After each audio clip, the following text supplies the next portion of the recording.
voltando um pouco para o BRICS, a gente estava falando do como o dólar é importante como moeda mundial e qual é a importância disso para os Estados Unidos, né, para eles manterem a hegemonia. A gente está propondo como bloco o uso de alguma moeda específica ou a gente está pensando mais depende de com quem a gente está negociando? Igor, eu tenho uma conversa boa, assim, eu conheço o professor Paulo Nogueira Batista Júnior, que foi vice-presidente do Banco do BRICS, né? E o Elias Jabbour, que você conhece, que é muito meu amigo também, que também foi assessor econômico lá no Banco do BRICS, junto com a Dilma. O BRICS, na realidade, isso aí está muito mais no imaginário popular. O BRICS não está, por enquanto, procurando ter uma moeda única. Até porque eu acho que não é necessário, no meu ponto de vista. Se você faz negócios bilaterais usando as moedas nacionais de todos desses países e nesse acordo bilateral os países aceitam fazer isso, não tem necessidade de ter uma moeda única. Uma moeda única talvez criaria para o mundo lá na frente o mesmo problema que o dólar, né? Uma moeda única. Na realidade, esse negócio da moeda única do BRICS é uma ideia que teve lá em Bretton Woods, né? Que o próprio Keynes defendia que fosse feita uma cesta de moedas e elegesse um índice lá que seria uma espécie de moeda única. Não seria uma moeda, seria um índice, né? Que seria denominado como moeda. O BRICS já teve estudos nesse sentido, de também ter uma cesta dos países que participassem do BRICS, e nessa cesta que ia se ajustando ao longo do tempo, eles elegessem um índice que representaria essa cesta de moedas. Com o passar do tempo, o que o BRICS tem feito nesses acordos bilaterais com as moedas nacionais, não tem essa necessidade de acelerar essa ideia de ter essa moeda única. O fato de se negociar, Brasil e China negociar utilizando o real e o yuan, não tem um porquê ter uma moeda única do BRICS. Se a China consegue fazer isso com os outros países, a Rússia, todos os países do BRICS conseguem esse tipo de acordo entre os países, não vejo no curto, médio prazo uma aceleração desse processo de criar uma moeda única desse bloco, né? Não vejo muito sentido nisso. A preocupação, talvez, com eleger uma moeda do BRICS está muito mais na cabeça dos Estados Unidos, que é uma ameaça à hegemonia do dólar, do que dentro do bloco, né? O bloco não tem essa intenção. Até porque você precisa de um inimigo, né? Os Estados Unidos precisa de um inimigo, e o inimigo é falar que o BRICS não pode ter uma moeda única, que isso ameaçaria a hegemonia do dólar. Mas eu gosto de analisar o discurso também, né? Quando você vê o discurso dos Estados Unidos, e de alguns convidados que você traz aqui, você vê que ele sempre vê o outro país como inimigo. Por que os Estados Unidos vê os outros países como inimigo, né? A China é meu inimigo, a Rússia o Irã é meu inimigo, o Brasil é meu inimigo. Nenhum desses países elegeu os Estados Unidos como inimigo, né? Então, assim, isso faz parte do sistema imperialista, né? Do sistema hegemônico. E os Estados Unidos tenta a todo custo defender esse declínio do Império Americano, que, novamente, no meu ponto de vista, é irreversível. Talvez essas sejam as últimas cartadas que os Estados Unidos tente dar nesse desespero de não perder, né, a hegemonia e não deixar de ser um império, não deixar o mundo ser multipolar, porque os Estados Unidos, ele cresceu tanto, é um país poderoso economicamente, militarmente, cresceu tanto, mas ele depende do sistema hegemônico para continuar sobrevivendo. Eu acho que, sei lá, daqui 100 anos, quando a gente for olhar para a história, vai descobrir que os Estados Unidos foi só mais um império que teve o seu período lá hegemônico, mas que voltou depois a ser um grande país, uma potência econômica, e teve que resolver seus problemas internos, porque o problema dos Estados Unidos é interno, né? Ele tenta resolver os problemas da própria sociedade americana e utiliza o sistema hegemônico, utiliza a economia global para tentar resolver esse problema. Porque os Estados Unidos só cresceu tanto e acumulou tanta riqueza e tanto poder econômico explorando os outros países, explorando o resto do mundo, né? E ele não conseguiu distribuir essa riqueza internamente. Esse é o grande problema dos Estados Unidos, né? O capitalismo tem essas contradições, né? Ele cresceu para o resto do mundo, explorando, dominando o resto do mundo economicamente. 1% da população americana acumulou riquezas incomensuráveis, né? A Apple é a economia alemã inteira, né? A própria Apple.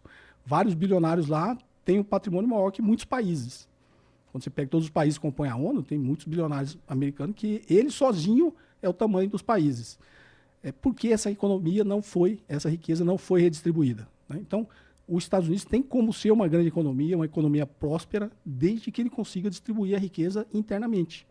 Então, quando eu estou falando daqui 100 anos, talvez alguém esteja lendo um livro de história e vai falar, como foi o Império Britânico. Dominou quase o mundo inteiro, teve que voltar a seus interesses dentro do seu território nacional, né? De resolver os seus problemas internos e continuar sendo um país próspero, economicamente grande. Por que você precisa dominar o mundo? Ah, sim. E você está falando que essas são as últimas cartadas dos Estados Unidos, a gente conversou isso da última vez realmente. Então a gente não tem volta disso daí. Os Estados Unidos essa hegemonia, na tua opinião, vai ruir. Não tem jeito. Vai ruir, é uma questão de tempo. Os Estados Unidos começa a ter problemas de países subdesenvolvidos. Né? Quando você começa a falar de problemas fiscais, os Estados Unidos nunca teve esse problema, justamente pela hegemonia do dólar. Ele vai começar a ter problemas fiscais. Né? Os Estados Unidos tem 37 trilhões em dívida, vai crescer essa dívida só esse ano mais 2 trilhões, e o Trump aprovou lá que ele pode aumentar essa dívida em mais 5 trilhões. Dívida para ser emitida precisa de alguém para comprar. Então, se ele perder a hegemonia do dólar, ele não vai ter mercado para vender. Né? Vai ter que vender internamente, na economia americana. A economia americana não absorve essa dívida desse tamanho. Aí ele vai passar a ter problema que o Brasil tem. O Brasil não consegue emitir... Obviamente, a gente emite dívida soberana lá fora, mas é muito pequena a capacidade que a gente tem de se financiar na economia mundial. Por que a gente está 100% do tempo aqui discutindo meta fiscal? Uhum. Porque a gente só consegue emitir dívida e vender internamente no Brasil. Tudo bem que tem investidor estrangeiro, entra aí. Também gera uma certa estabilidade na nossa economia por esse motivo.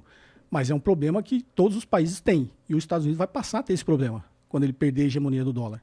E aí ele vai passar a ter que realmente olhar para o seu mercado interno. E aí a gente vai ter, então, um novo desenho multipolar, mas liderado por alguém também, não é? Eu não sei o Ricardo que estuda isso com mais afinco que eu, mas eu imagino um mundo multipolar com alguns clusters, né, de poder, né?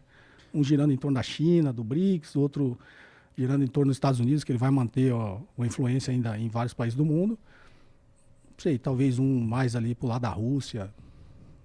Eu acho que o mundo vai ser multipolar, mas ainda vai ter grandes blocos de poder, né, que vai ter na sua órbita vários países, né? Na verdade, até fazer as vezes do Igor aqui, porque eu fiquei com uma dúvida também, Boris, se você puder me ajudar. Porque assim, quando eu falo, pelo menos, né, no meu conhecimento de economia, quando fala da moeda dos BRICS, eu penso que assim, talvez fosse ser importante, possivelmente, porque se a gente pega, por exemplo, uma negociação entre Brasil e Argentina, aí vou imaginar que o Brasil tem um superávit econômico, a gente começa a fazer a negociação, por exemplo, em peso. E aí o Brasil começa a acumular peso. Mas o peso não é uma moeda que é muito bem aceita pelos outros países do mundo. Então a gente vai ter muito peso que só daria para usar com os argentinos.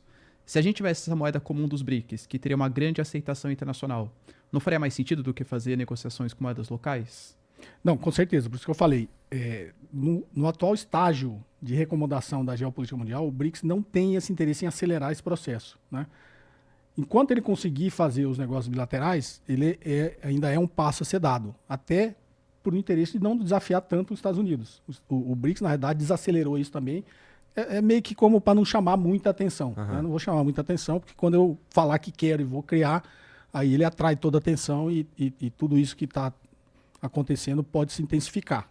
Mas, obviamente, quando isso tiver estabelecido, vai começar a ter esse problema, né? De você estar com moedas de outros países e não ter mercado para utilizar essa moeda, né? Você vai ter que utilizar com outros países. Por isso que, nesse segundo estágio, uma moeda seria uma cesta de moedas seria interessante. E não é tão difícil de implementar isso, né? Você criar uma cesta de moedas e que essas variações cambiais sejam consideradas e elas fossem reajustadas, sei lá, a cada trimestre você reajustava o balanceamento. É como se fosse um índice de bolsa, né? Uhum. Você tem lá o índice Bovespa, ele muda a cada 4 meses, Uhum. né? Dependendo da representatividade de transações financeiras que aquelas ações representam nessa cesta que é considerada a cesta do Bovespa. E aí você reajusta e o índice Bovespa passa a ser representado por outro. A lógica econômica seria mais ou menos a mesma, né? Você fazer uma cesta de moeda e você ir reajustando ao longo do tempo, e aí você utilizaria esse índice para realmente fazer isso. Você deu o exemplo do México, né? Eu fiz um negócio, sei lá, em peso, com o México. Eu não passo a não ter o peso, passo a ter esse índice, né? E aí esse índice, quando eu quiser utilizar ele para negociar de novo com o México, ele vai ter uma representatividade em relação ao peso. E aí vai ser mais ou menos e eu vou conseguir utilizar. Então, existem esses estudos, obviamente, existem dentro do Banco do BRICS, né, para criar essa moeda. Mas eu acho que nesse estágio os países do BRICS não viu tanta necessidade de acelerar o processo. Uma coisa mais avançada, né? Mais para o futuro, né? Uma coisa mais para o futuro. Agora uma pergunta de burrão. Assim, lá na União Europeia, as trocas que eles fazem entre eles é em dólar ou é em euro? Na União Europeia, a troca que eles fazem... Não, entre eles é o euro. Então, como o BRICS, a gente funcionaria a gente ter uma coisa parecida com o euro no BRICS? Sabe que o euro carrega um problema de origem, né? Que foi a crise do euro lá depois que teve a crise do subprime, né? O que foi a crise do euro? E eles até depois consultaram, curiosamente, eles consultaram o modelo brasileiro implementado aqui pelo Fernando Henrique. Não sei se você lembra quando o Fernando Henrique ele consolidou a dívida dos estados, né? E aí os estados passaram a não poder emitir dívida e passaram a ter uma dívida com a União, que tem até hoje. Eu tenho minhas críticas que acho que a União não deveria cobrar juros na dívida dos estados. Deveria ser um arranjo financeiro ali melhor formatado, né? Porque, de alguma forma, é como se a União estivesse explorando os estados. Uhum. Mas você tirou a soberania fiscal dos estados por uma soberania monetária, né? O que aconteceu na União Europeia, eles fizeram isso sem tirar a soberania fiscal dos países. Então, qual que é o grande problema da Europa? Os países podem emitir dívida, mas não podem emitir moeda. Por que a gente não tem um problema aqui desse tipo no Brasil? Porque a gente pode...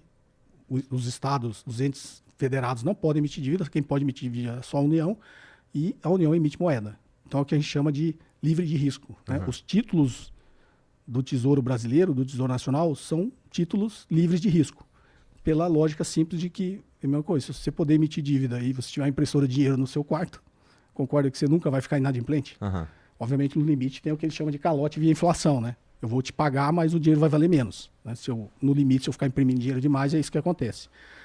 E a União Europeia não. Eles fizeram uma unidade monetária, mas os países continuaram com a soberania para emitir dívida. Foi o problema que teve na Grécia, na Irlanda, depois ia se arrastar para a Itália e Portugal, porque os países tinham um monte de dívida, mas eles não podiam imprimir dinheiro. E aí eles tinham que recorrer ao Banco Central Europeu, né? Então a crise da União Europeia é justamente essa, que todos os países podem emitir dívida, mas não podem emitir moeda, né? Então, no limite, o Banco Central Europeu tem que ficar monitorando os estados e, em algum momento, ele tem que socorrer.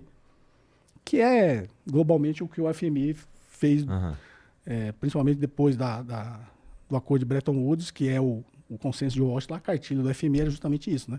Eu tenho a hegemonia do dólar, tenho o dólar, você está todo ferrado, endividado, quer dinheiro. Quer dinheiro, eu te dou dinheiro, mas você segue essa cartilha. É o que o Banco Central Europeu faz com os países, que fez com a Grécia, que gerou toda aquela revolta, foi isso, né? Eu te forneço o dinheiro que você precisa para pagar a sua dívida, mas você tem que seguir essa cartilha, né? Arroxo, austeridade fiscal, tem que diminuir o gasto do governo, tem que privatizar suas empresas estatais, mesma cartilhazinha do Conselho de Washington. Justamente por isso, que é um bloco que tem uma unidade monetária, mas não tem uma unidade fiscal. Então, na tua opinião, de uma forma geral, não é maneiro o BRICS ter o BRICO, por exemplo, como moeda? Talvez nesse modelo de uma cesta de moeda, não ter uma moeda, ter um índice, na realidade vai ser um índice de conversibilidade, né? No exemplo que o Ricardo deu, que é eu fiz um negócio, sei lá, o México não tá, mas só por exemplo, vamos pegar a própria China. Fiz um negócio com a China, tem aqui, sei lá, 100 bilhões de yuan.